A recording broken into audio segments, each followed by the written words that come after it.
President Trump responds to the Supreme Court's ruling, striking down his emergency tariffs by calling conservative justices fools and lapdogs, as his administration cites a different trade law to impose a 15% global tariff.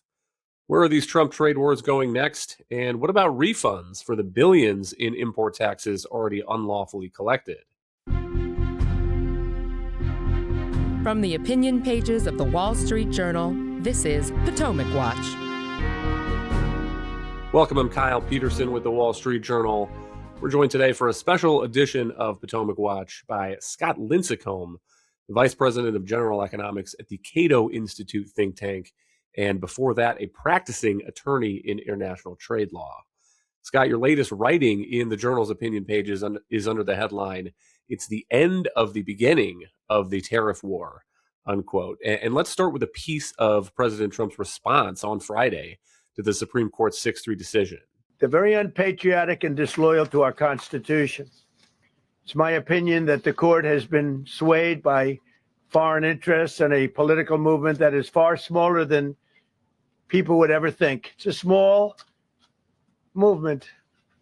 I won by millions of votes. We won in a landslide. A remarkable response there from the president, pretty disheartening as someone who reads the law and cares about what the law means, which I think is what the majority of the Supreme Court was focused on here. Scott, what was your read of this ruling, the opinion by Chief Justice John Roberts, on the meaning and the limits of this emergency law known as IEEPA? Yeah, I actually, when I saw it, I was relieved because if you look at the statute, the International Emergency Economic Powers Act, and if you understand U.S. tariff law, it's pretty easy to come to the conclusion, as the justices did, that the law simply does not allow the president to impose tariffs. The law was never intended to impose tariffs. It doesn't mention the word tariff. We have all these other tariff laws in a totally different part of the U.S. code. So it made perfect sense. And I was relieved because there was a lot of inside baseball talk that the justices might allow certain types of IEEPA duties and not allow other types. So they might allow the fentanyl ones, won't allow the trade deficit ones, or they might only cancel the tariffs prospectively. They didn't do any of that. Very clean, very simple ruling on statutory grounds. I think that was done to get the 6 justices they need and get on with it. They remanded the refund issue back to the lower court. Again, all as expected, and I was pleased that they did it that way. Yeah, President Trump in his press conference on Friday seemed to be hung up on the idea that the IEEPA law allows him to block trade, to embargo trade. And in his view, a tiny little dollar tax, as he kept saying, is a smaller power. But to my mind, it makes sense if you understand how this law has been used in the past as a kind of a sanctions law, blocking transactions from Iran and so forth. And there are all sorts of places where a bigger power does not include a smaller power. I mean, the police can block traffic in the event of emergency and reroute traffic and regulate the flow of traffic. They cannot set up a toll booth and tax traffic. So that leads to the next question, which is refunds. The Supreme Court in this decision did not really deal with the question of what happens now to those tens, hundreds of billions of dollars that have been collected by the Trump administration on the basis of its reading of IEEPA before we got a final ruling here from the Supreme Court. And in your op-ed, you say that these refunds could be remarkably easy. Yeah. Give us a sense of what you mean by that. And then you go on to say that they probably won't be, despite that. Yeah, unfortunately, I think they won't be. But the reality is that everything that comes into the country has official entry documentation. There are specific codes attached for these IEEPA tariffs. Everything is automated today. In fact, the Trump administration, to its great credit, early last year pushed for all customs documentation to be paperless. So this is now basically the push of a button. You have duties come in, and a push of a button, you have duties go out. And the government has issued refunds, including with interest, in many cases in the past. Sometimes it's mandated by Congress, sometimes the courts, you name it. So you could imagine an ideal scenario where the administration says, we lost. We have to give the money back. Boom. Most of that money goes back. We're looking at roughly $175 billion plus another maybe 6% interest. It's a lot of money. It could go back to the U.S. companies that paid it. The administration even told the courts that they would offer refunds because they were trying to prevent an injunction early on last May. And they said, no, we don't need to enjoin tariff collection because don't worry, we'll refund. And now, unfortunately, President Trump on Friday, Secretary Bessent over the weekend have indicated they're going to fight it out. Fight it out means no benevolent, voluntary, automatic refunds. And instead, we're going to go back to the lower courts. And it could be a lot of litigation, more paperwork, and just a big, messy fight.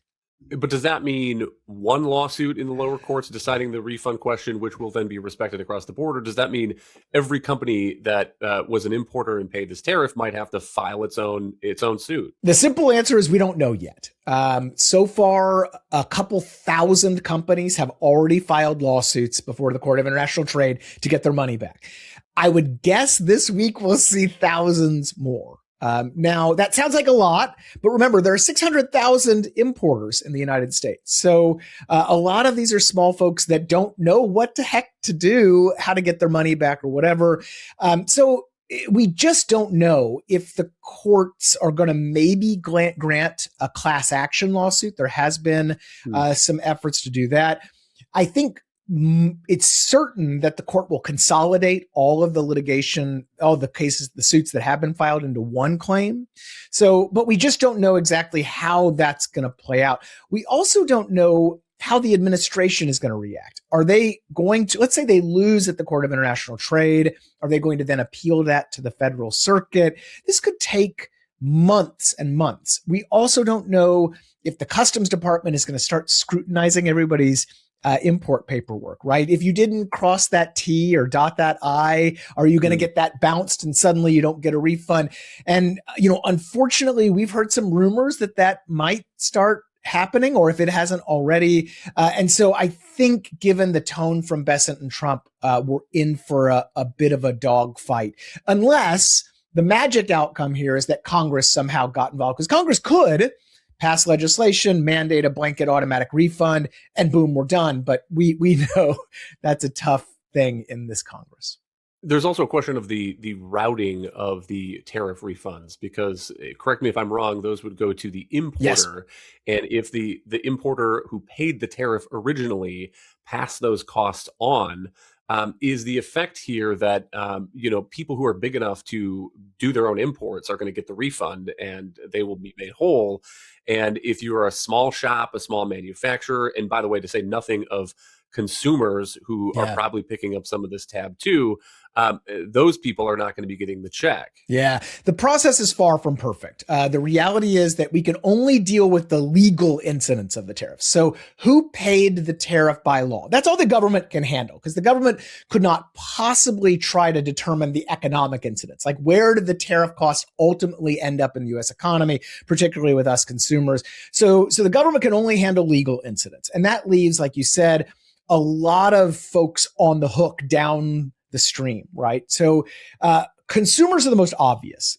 We are totally out of luck unless retailers decide to have like tariff refund sales or something like that. And I think some small businesses probably will do that, try to earn goodwill of their customers and offer something. The bigger guys with the market power and the armies of lawyers to fight out for tariff refunds, they're probably not lowering prices. I don't expect Walmart to suddenly lower prices. I don't expect this to show up in the inflation statistics, the CPI and PCE. And that's really unfortunate, but there's just no good way around it. And then we should also note, I think so not only are consumers really out in the cold, the other folks that we should really sympathize with here are the businesses that went out of business. Some companies have gone bankrupt because of these tariffs. And the refunds aren't going to do anything for them either. And I wish there were better news about this kind of economic incidents, but frankly, that's what elections are for. Let's turn to President Trump's policy response now. The Trump administration has imposed a 10%, then rising to 15% global tariff under a piece of law called Section 122. One of the limitations on that is it can only apply for about 150 days. So now we have Treasury Secretary Scott Bessent over the weekend suggesting that this is going to be a bridge to some other tariff authorities. Let's listen to Bessent on CNN. This 122 authority is good for 150 days. During that time, we will do study on Section 232, which will be done by Commerce Department, Section 301, which will be done by USTR. Those tariffs remain in effect and have withstood more than 4,000 challenges since the president's first term. So during that time, it is very likely that those studies will result in higher 232s, higher 301s, and it will get us back to the same tariff level. We've been in touch with our foreign trading partners, and all of them want to keep the trade deals that have been set. Scott, let's start with Section 122. So I know there have been some arguments, at least, that the authority the Trump administration is using here does not apply because it has complaints about the trade deficit, and Section 122 is aimed at the balance of payments deficits, if there is one. On the other hand, if there's a limitation of 150 days on it, and Bessent himself is saying we only intend this as a bridge, makes it pretty hard to challenge that in court. Yeah, I think this is going to be another litigation battle, at least to get money back. The fact is that, as you mentioned, 122 really wasn't designed for what's going on now in the U.S. economy. 122 was basically envisioned a currency that's based on the gold standard and doesn't have anything to do with trade deficits, which are mainly private transactions. You're importing more than you're exporting, whereas the balance of payments is about official currency transactions. So I do think there will be a legal challenge. The Trump administration itself, again in the courts, has said that 122 doesn't apply here. So the first question is who's going to sue? Second question is, as you note, is this just going to have duty collections for 150 days and then go away? And then what do the courts do? But I think the other question is, do the courts perhaps enjoin duty collections? The courts did not do this the first time around because the administration promised they were going to refund the duties. Now they're saying they're not going to refund the duties. So I do think there is a chance that this stuff gets stopped. I don't know which, right? With the courts, you always have to wonder about deference to the executive branch and all of those things. So it's not certain, but I think there is a ton of uncertainty about these duties. The other ones, the Section 232s, the Section 301s, those are a little more straightforward. There have been several 232 investigations underway. There are several 232 tariffs in place. The Section 301 tariffs, which deal with unfair trade practices, some of those are in place for China, and they said they're going to be starting new cases. So I don't think there's as much a chance of court litigation here, maybe on the margins on certain things. But the bigger issue with these is going to be the complexity around all of this, because you're going to have several overlapping tariff regimes, and you're going to have a lot of process and notice and comment, and how USTR has the resources, and Commerce as well have the resources to finish these cases and administer the tariffs. But then how US companies are going to deal with all of these overlapping tariff regimes. That was already a problem with the IEEPA tariffs, but it's going to now be even more complicated and complex, which of course is bad for the economy. Good for the lawyers and accountants out there, bad for the actual real world economy. What's your view of how substantive the guardrails on those laws are? I mean, it's not nothing that if the Supreme Court says IEEPA does not allow tariffs, that the Trump administration is turning toward laws that do allow tariffs. I mean, it's not nothing to get the law right. Right. It also seems to me that there's at least some process. I mean, the Section 232 cases dealing with national security require some kind of report. So at least there's something that we can talk about and opponents of those tariffs can oppose, unlike all of this IEEPA business, which was President Trump deciding on a whim that the leader of Switzerland was a little bit cranky with him on a phone call. And so he wants that tariff to be 39 instead of 30. But from the standpoint of somebody who's skeptical that these tariffs are doing what President Trump thinks they're doing, how much faith should we have that these provisions, these guardrails in other tariff laws, are going to make much of a difference in material terms? Yeah, I think you're right that they won't make much of a difference in terms of your average tariff rate. My guess is that we end up 6-8 months from now, and the average effective tariff rate in the United States is roughly where it was 3-4 days ago. Where this will matter is on the certainty and the notice. So what these other laws do not allow for is, like you said, that little tariff switch in the Oval Office, I call it, right? Trump wakes up on a Friday, flips the switch, and on Monday, there's new tariffs. And that really matters for importers because, it takes months to get your product from China or Japan, wherever, into the United States. And so you had situations with the IEEPA tariffs where importers had ships coming in and suddenly their tariff liability had quadrupled or even worse during the peak of the China craziness last spring. So you're not going to have that for the most part. Instead, you're still going to have higher tariffs, but businesses will be able to better plan.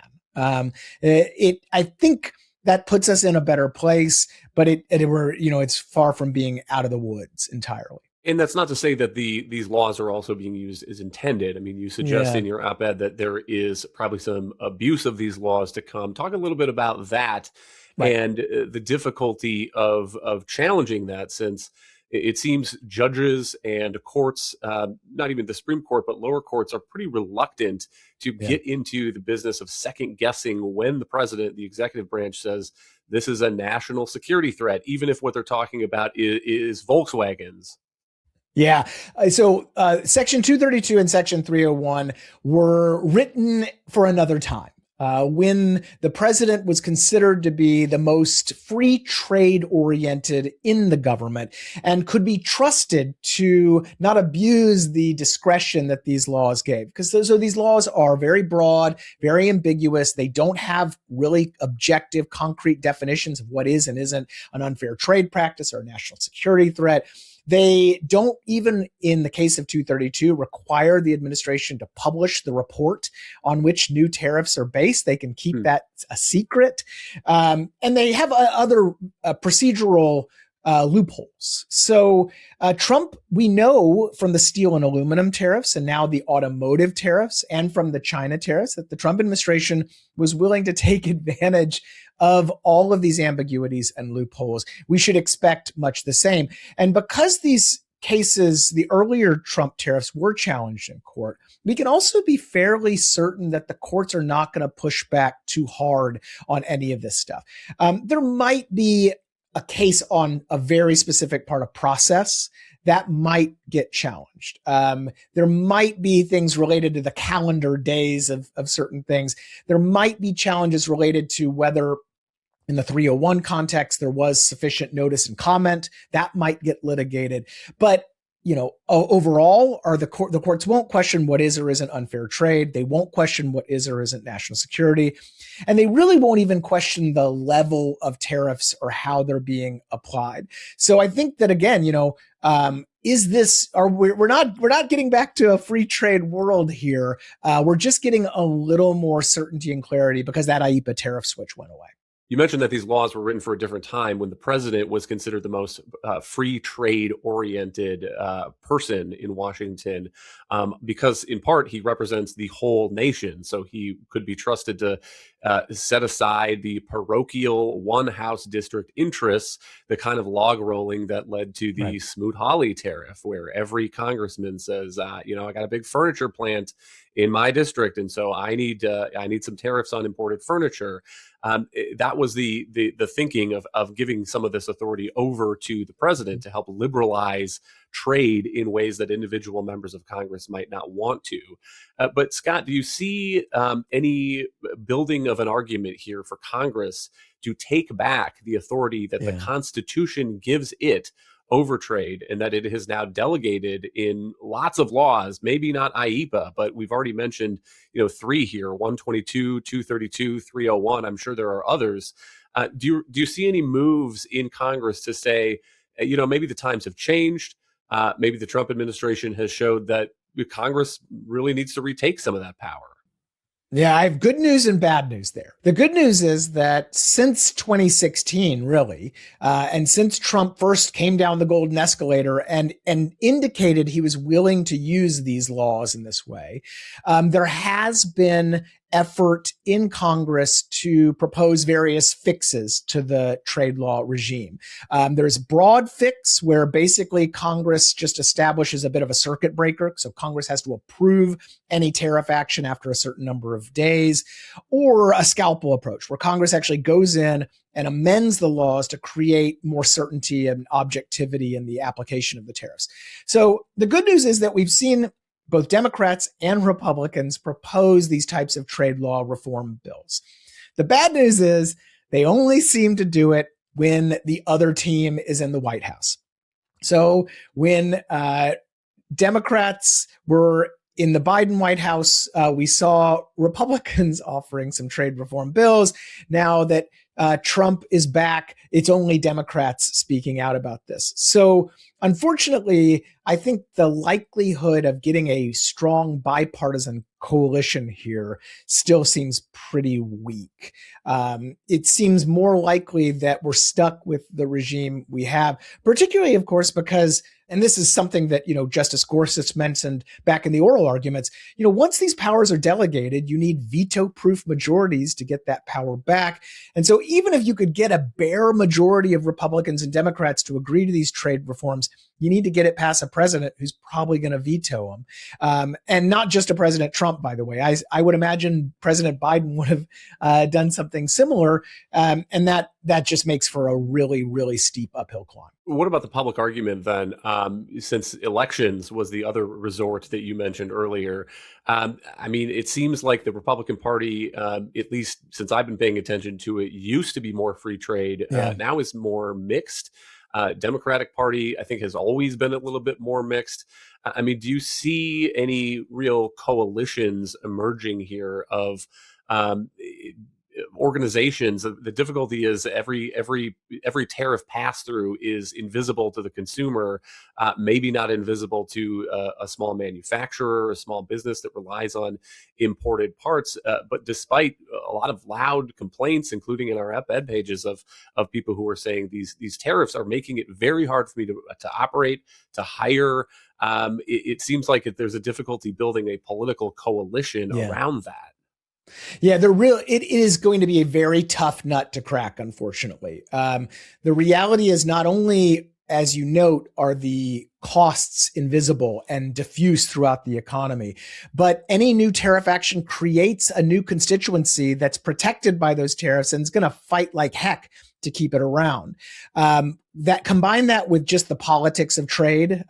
Most people don't know about it or care about it, and they tend to be a bit nationalist as well. So it's not a winning political issue, and so I think it's going to be a really tough thing to get back to a bit more normalcy, even after Trump is gone. But there is some optimism. First is I really have noticed a bit of a change in the Democratic Party that seems to have gotten a little too far over to placating the industrial unions and being too protectionist. Kind of the Sanders-Warren wing had taken over.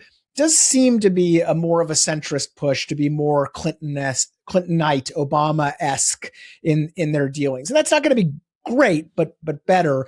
And particularly on the executive power side, really seems like these laws need to be reformed regardless of where you fall in the economics. On Republicans, it's just very much TBD. The president's influence over the party is so strong, particularly in primary season as we are, that I wouldn't expect to see any sort of big Republican shift. But after Trump is gone, when Trump is a lame duck, maybe when we have more evidence of the economic effects of these tariffs, as we're getting right now, as we see how these trade deals shake out or don't shake out, then maybe we'll have the Republican Party, shifting back, and there can be a coalition. But in the meantime, I think unfortunately we're stuck with a lot of this stuff. Thank you, Scott Lincicome. Thank you all for listening. You can email us at pwpodcast@wsj.com. If you like the show, please hit that subscribe button, and we'll be back tomorrow with another edition of Potomac Watch.